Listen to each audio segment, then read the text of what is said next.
कबीर की साखियां एवं शब्द। अब हमारे ये जो कबीर दास जी हैं, नहीं नहीं ये वाले नहीं, ये वाले, इनके लिखने का स्टाइल बाकी सभी कवियों से बिल्कुल अलग था।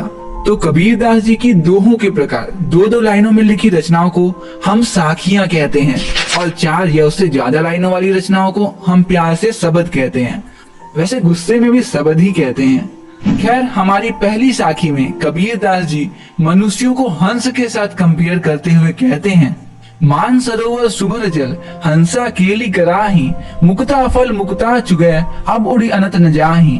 मतलब जिस प्रकार एक ही मान सरोवर अर्थात एक ही तालाब में हंस पूरी जिंदगी खेलते कूदते और मोतियां चुनते निकाल देता है, और उसे ये गलतफहमी हो जाती है कि ये तालाब ही पूरी दुनिया है और वो उस तालाब से कभी भी बाहर नहीं जाता। ठीक उसी प्रकार हम मनुष्य भी इस दुनिया के माया जाल में कुछ इस प्रकार बंध चुके हैं कि हम इसे ही सच मान बैठे हैं, और इन सब को छोड़कर जाने के नाम मात्र से ही हमें डर लगने लगता है। तो हमारी अगली साखी में कबीर दास जी खुद को एक प्रेमी बताते हुए कहते हैं, प्रेमी ढूंढत मैं फिरो प्रेमी मिले न कोई, प्रेमी को प्रेमी मिले सब विष अमृत होए। मतलब मैं अपने प्रेमी, अपने प्यार, अपने भगवान को चारों ओर खोज रहा हूँ, लेकिन वो है कि मुझे मिलते ही नहीं। लेकिन जिस दिन भी मुझे मेरा प्यार, मेरे प्यारे भगवान मिल जाएंगे, उस दिन मेरी सारी तकलीफें, सारी कठिनाइयां, सारी तपस्या सब अमृत बन जाएगा। तो हमारी अगली साखी में कबीर दास जी हमें ज्ञान प्राप्त करने का सही तरीका बताते हुए कहते हैं, हस्ती चढ़िए ज्ञान को सहज दुलीचा डारी, स्वान रूप संसार है भूखन दे झकमारी। मतलब अगर आपको हाथी रूपी इतना सारा ज्ञान प्राप्त करना है, तो जिस प्रकार हाथी की सवारी करने से पहले उस पर दुलीचा बिछाया जाता है जो आपको हाथी से सेपरेट करता है, वैसे ही आपको भी दुनिया की मोह माया और अपने बीच साधना रूपी दुलीचा डालना होगा। क्योंकि ये दुनिया आपको ज्ञान प्राप्त करते देखेगी तो जलेगी और स्वान मतलब कुत्तों की तरह भौंकेगी भौ भौ, लेकिन आपको अपनी साधना की शक्ति से इन्हें इग्नोर करना है। तो हमारी अगली साखी में कबीर दास जी हमें पक्ष विपक्ष के चक्कर से एकदम दूर रहने की सलाह देते हैं और कहते हैं, पखा पखी के कारणे सब जग रहा भुलान, निरपक होई के हरि भजे सोई संत सुजान। मतलब कोई कहता है मैं तो इस पक्ष के साइड में हूँ, तो कोई कहता है मैं तो विपक्ष के साइड में हूँ, और इस पक्ष विपक्ष के चक्कर में ही लोग पूरी जिंदगी लड़ते लड़ते व्यतीत कर देते हैं। लेकिन कबीर दास जी कहते हैं, ये पक्ष विपक्ष का चक्कर छोड़ो और निरपक्ष होकर भगवान के भजन करो, और जो निरपक्ष होकर भगवान की सेवा में लीन हो जाता है, असल मायने में वही मनुष्य है। तो हमारी अगली साखी में कबीर दास जी जात पात के चक्कर में ना पड़ने की सलाह देते हुए हमें कहते हैं, हिंदू मुआ राम कही मुसलमान खुदाई, कहे कबीर सो जीवता दुहू के निकट न जाई। मतलब हिंदू राम राम का भजन करते करते और मुसलमान खुदा खुदा करते मर जाते हैं, और दोनों को ही कुछ प्राप्त नहीं होता। लेकिन असल में जीवित व्यक्ति वही है जो जाति और धर्म के चक्कर से खुद को दूर रखता है। तो हमारी अगली साखी में कबीर दास जी सारे धर्मों का एक ही मकसद बताते हुए कहते हैं, काबा फिरी काशी भया राम ही भया रहीम, मोट चुन मैदा भया बैठी कबीरा जीम।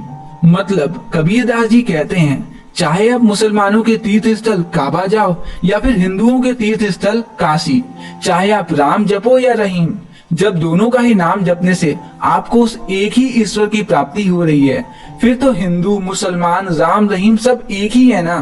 ठीक उसी प्रकार जैसे आटा और मैदा दोनों अलग अलग चीज है, लेकिन दोनों का मकसद एक ही है, आपकी भूख मिटाना। तो हमारी आखिरी साखी में कबीर दास जी कर्म को जाति से ज्यादा महत्व देते हुए कहते हैं, उच्चे कुल का जन्मिया जो करनी उच्च ना होए, सुबरन कलश सुरा भरा साधु निंदा सोए। मतलब ऊंचे कुल में जन्म लेने से कुछ नहीं होता, आपके कुल और जाति से ज्यादा आपके कर्म मायने रखते हैं। ठीक उसी प्रकार जैसे सोने के कलश में अगर शराब को रख दिया जाए तो वो अमृत नहीं बन जाती, वैसे ही आप साधु संत के घर में ही जन्म क्यों ना ले लो, लेकिन अगर आपके कर्म अच्छे नहीं हैं तो ऊंचे कुल में पैदा होना भी व्यर्थ है। तो यहीं पे खत्म होती है हमारी साखियां। एंड अब हम बढ़ते हैं अपने 2 छोटे छोटे प्यारे प्यारे शब्द की ओर। अब ये शब्द भी साखी टाइप के ही होते हैं, ऊपर से जाने वाले, लेकिन इनमें अंतर ये होता है कि ये 4 या उनसे ज्यादा लाइनों के होते हैं। तो हमारे पहले शब्द की पहली लाइन में कबीरदास जी कहते हैं, मुंह को कहाँ ढूंढे बंदे मैं तो तेरे पास में। मतलब भगवान कहते हैं, क्यों जी कहाँ खोज रहे हो मुझे, मैं तो तुम्हारे पास ही हूँ। ना मैं देवल ना मैं मस्जिद ना काबे कैलाश में। मतलब ना ही तो मैं मंदिर में हूँ, ना ही मैं मस्जिद में, ना ही काबे में और ना ही कैलाश पर्वत में। ना तो कौनो क्रिया कर्म में, ना योग वैराग में। ना ही आप मुझे किसी पूजा पाठ से प्राप्त कर सकते हो और ना ही मैं आपको किसी योग साधना से मिलूंगा। खोजी होए तो तुरते मिल है पल भर की तलाश में। लेकिन हाँ, अगर आप मुझे दिल से खोजोगे तो मैं आपको एक पल में ही बिना किसी एफर्ट्स के मिल जाऊंगा। कहे कबीर सुनो भाई साधु सब श्वासों की श्वास में।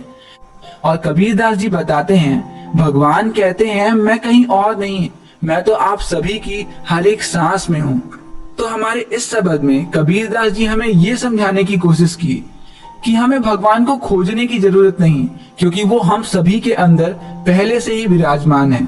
और इसी तरह हमारे अगले और आखिरी शब्द में कबीरदास जी हमें बताने की कोशिश करते हैं कि जब ज्ञान की आंधी आती है तो लालची लोगों का सब कुछ नष्ट हो जाता है, लेकिन मोह माया से दूर रहने वालों का कुछ भी नहीं होता। तो कबीरदास जी कहते हैं, संतो भाई आई ज्ञान की आंधी रे। मतलब सुनो भाइयों, ज्ञान की आंधी आ रही है, भ्रम की टाटी सब उड़ानी माया रही न बांधी। और ये ज्ञान की आंधी आएगी तो सारे भ्रम की दीवारों को तोड़ देगी। आपकी मोह माया की रस्सियां भी आपके भ्रम की दीवारों को टूटने से बचा नहीं पाएगी। हितचित की दो थनी गिरनी मोह बलिठा टूटा। और सिर्फ अपना भला चाहने वाली ये छत भी टूट कर गिर जाएगी और आपकी ईगो की तरह छत को सहारा देने वाला आपकी मोह माया का बलिठा मतलब पिलर भी ढह जाएगा। तृष्णा छोनी परी घर ऊपरी कुबुदु का मांडा फूटा। और ये जो आप अपने तृष्णा के कारण मतलब सब कुछ पाने की प्यास के कारण जो झूठ बोल रहे हो, जब ये ज्ञान की आंधी आएगी तो आपके सारे झूठ का भांडा फूट जाएगा। जोग जुगुती करे संतो बांधी निर्चू चुए न पानी। लेकिन अगर आप मोह माया से दूर साधु संतों के टच में हो तो ये ज्ञान की आंधी से आपके घर में एक बूंद पानी भी नहीं टपकेगा। कूड़ कपट काया निष्काया हरि की गति जब जानी। और आपके अंदर का सारा छल कपट और दूसरों का बुरा चाहने की इच्छा सब समाप्त हो जाएगी जब आप भगवान की शरण में आ जाओगे। तो हमारी अगली लाइन में कबीरदास जी कहते हैं, आंधी पीछे जो जल बूट प्रेम हरिजन भाना। मतलब जिस प्रकार आंधी के जाने के बाद पानी से सब कुछ धुलकर एकदम साफ हो जाता है, ठीक उसी प्रकार कहे कबीर भाना के प्रगटे उदित भया तम खाना। मतलब कबीरदास जी कहते हैं, ठीक उसी प्रकार जैसे आंधी के पानी से सब धुलकर एकदम साफ हो जाता है, जब ज्ञान की आंधी आती है तो मन के सारे अंधकार सारी बुराइयां मिट जाती हैं और ज्ञान का एक नया सवेरा होता है। तो बस यहीं पे खत्म होता है हमारे ये प्यारा सा चैप्टर। मिलते हैं अगली वीडियो में अगले चैप्टर के साथ, तब तक के लिए दीजिए मुझे इजाजत। नमस्कार।